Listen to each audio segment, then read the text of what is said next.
Welcome everyone. Today we will speak about the Muslim contribution in the non-cooperation movement.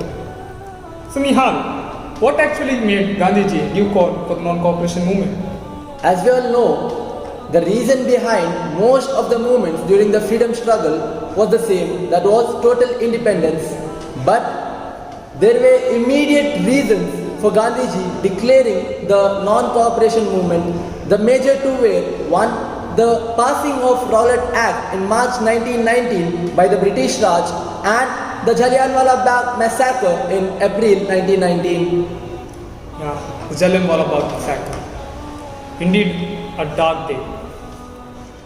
So the viewers who don't know about the Jallianwala Bagh massacre, thousands of Indians had gathered at the Jallianwala Bagh to celebrate Baisakhi and to protest against the arrest of Satyapal and Saifuddin. This happy celebration and a peaceful protest turned into a horrific massacre when General Dyer closed the gates of Jallianwala Bagh and shot at everyone present there. Many were injured, hundreds were killed. They were totally innocent, totally unarmed, and they were protesting silently too. But why were they killed?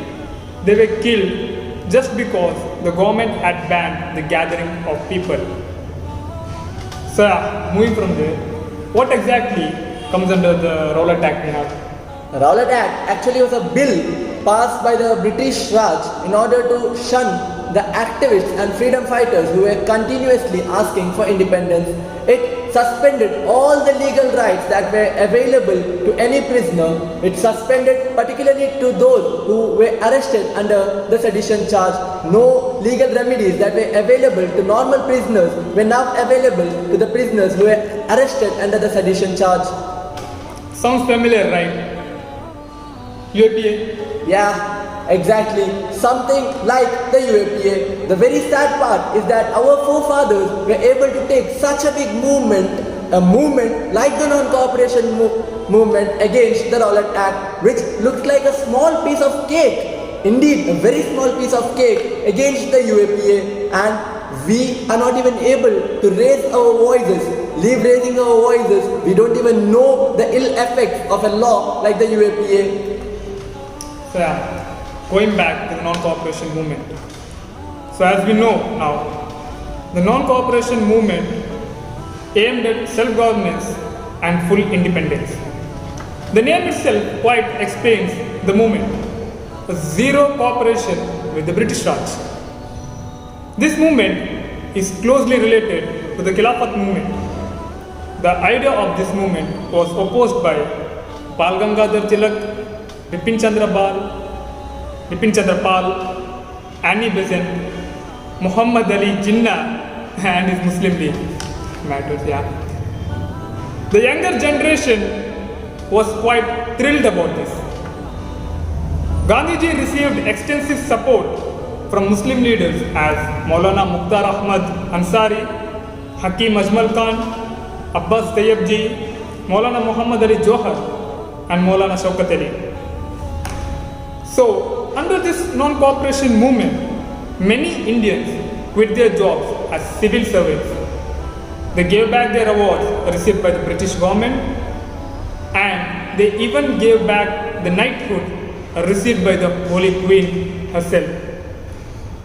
So Nisar Ahmad Khan was the first civil servant who quit his job under this movement. He was the superintendent in the postal and telegram department. He received a long imprisonment for his resignation.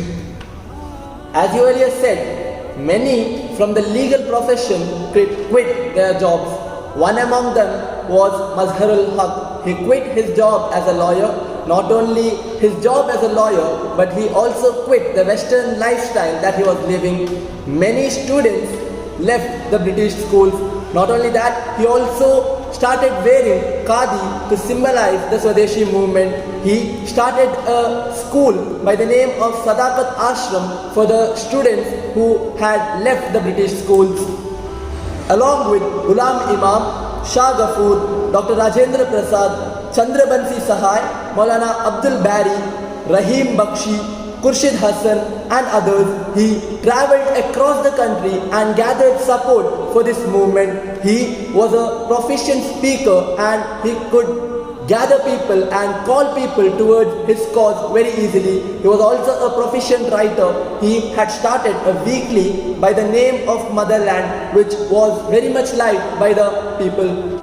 So yeah, speaking about law occupation, Maulvi Shah Muhammad Zubair from Bihar, Hafiz Abdul Rahim from UP, Asaf Ali from Delhi, Aga Muhammad Safdar from Punjab, Hussain Ali from West Bengal.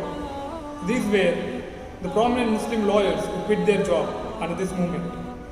Tasadduq Ahmad Khan Sherwani joined the national movement and got imprisoned for the same. Chaudhry Abdul Mateen led the non-cooperation movement and the Khilafat movement in Assam. He was the editor of a newspaper named Mummudi in Kolkata. He was also the member of the editorial board in an English newspaper, Forward, started by C.R. Das. He also started the weekly newspapers Jugaveri in Bengali and Assam Herald in English. In Punjab, Aga Safdar was at the forefront in leading the non-cooperation movement. Even Gandhiji adored his work and wrote, Aga Safdar is an appreciable Muslim lawyer. He quit his law profession as soon as the Khilafat movement began. Sacrifice and simplicity could be seen in each of his actions. Mian Haji Jan Muhammad Chaudhani led the same movement in Bombay Presidency. He had to lose a business contract that he had received from the British Raj for supporting the movement. Apart from him, Sayyid Abu Muhammad Ismail Hussain Shirazi from Bengal led the movement there. He was harassed and jailed by the Britishers. He was a very good poet. His books and his poems were banned. Baluch Nayak Khan Abdul Samad, he was famously known as Baluch Gandhi. He established the Anjuman-e-Watan in 1920 under this movement. In the northwest frontier province, Ghazi Qabli Khan was arrested for opposing the Rowlatt Act in 1919.